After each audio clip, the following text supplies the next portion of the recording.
Let's talk to Elliot Keck. He's head of campaigns at the Taxpayers Alliance. He'll have something to say, I'm sure, about all of this public spending announced yesterday by the Chancellor of the Exchequer. Elliot, very good morning to you. Morning, Mike. Good to talk to you.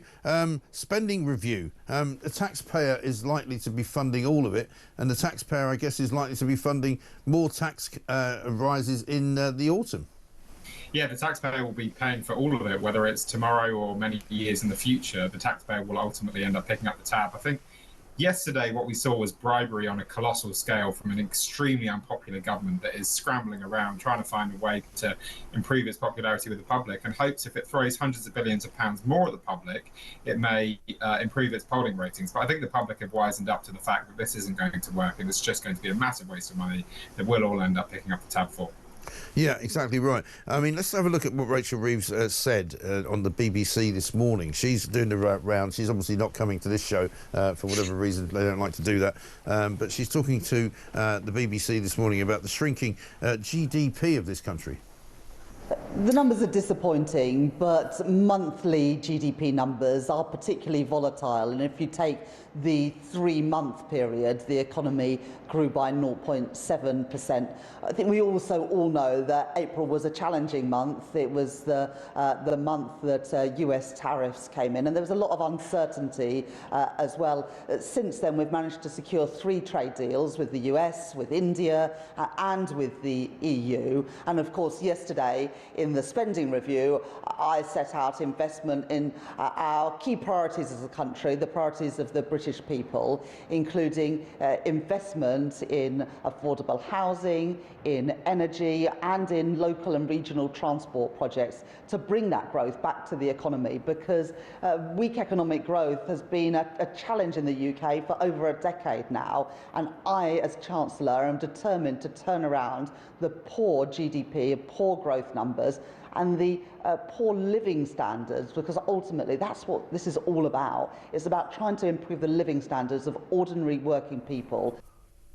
Yeah, how do you think that's going, Elliot, for her, improving the living standards of ordinary working people? I mean, the woman is delusional, isn't she? I mean, she forgets to mention that April was a challenging month, but it wasn't a challenging month because of tariffs. It was a challenging month because an awful lot of companies had put their national insurance up and had put their minimum wage up. So they were forced to actually let people go and not do much business.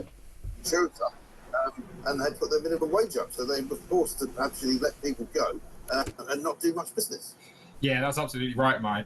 Absolutely right, Mike. And I have to say, despite her experience in customer service, I think she'd struggle to handle 5 minutes with you. So I understand why she avoids your studio like the plague every morning. I think you're absolutely right. Point to the tax rise in April. There's a reason why we saw decent economic growth January to March, and that's because companies were, bringing forward all their economic decisions to avoid those massive tax rises. Some of those tax rises have kicked in. I think the economic growth we're going to see over the rest of the year is going to be extremely poor indeed. Yeah, I think that is going to be a real problem. And as far as the reliance of people on the strength of the economy in order to kind of think about what they can do if they're running a business, what investment they can put into it. I mean, she's kind of killed all of that stone dead, hasn't she? Because if there are going to be tax rises coming in the autumn, whichever taxes she chooses to put up, people are not going to want to spend any money as entrepreneurs, as businesses. They're not going to want to hire people. They're not going to want to start new projects. They're not going to want to do anything which is liable to stimulate the economy. Yeah, that's spot on. And we have to remember that last autumn, we saw the biggest tax rising budget in UK history.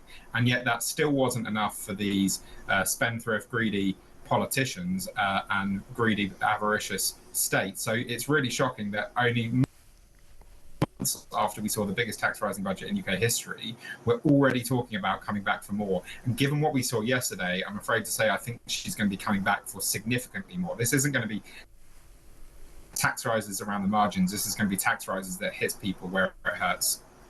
Yeah, I think so. Elliot, we've got a terrible line, so I'm going to let you go. Thanks very much indeed. Elliot Keck, head of campaigns at the Taxpayers Alliance. On the news that the economy shrank by 0.3% in April, according to the Office for National Statistics. It's more bad news for Rachel Reeves. We spoke to Mel Stride this morning, a little bit earlier on in the show. And if you weren't here, because it was so early, here's what he had to say. What you've got to look at when you look at this spending review is where is the money coming from and can we afford it? And where the money is coming from are these eye-watering taxes that this government is dishing out left, right and centre that has been killing growth, strangling businesses, and also borrowing, of course, borrowing vast amounts of money. Can we afford it? Well, it's looking increasingly dicey to me. We've seen a government that through destroying growth, through stoking inflation, getting interest rates higher than they would otherwise be, adding to this huge mound of national debt, the servicing costs on which incidentally are 100 billion a year in interest alone. That's twice what we spend on defence.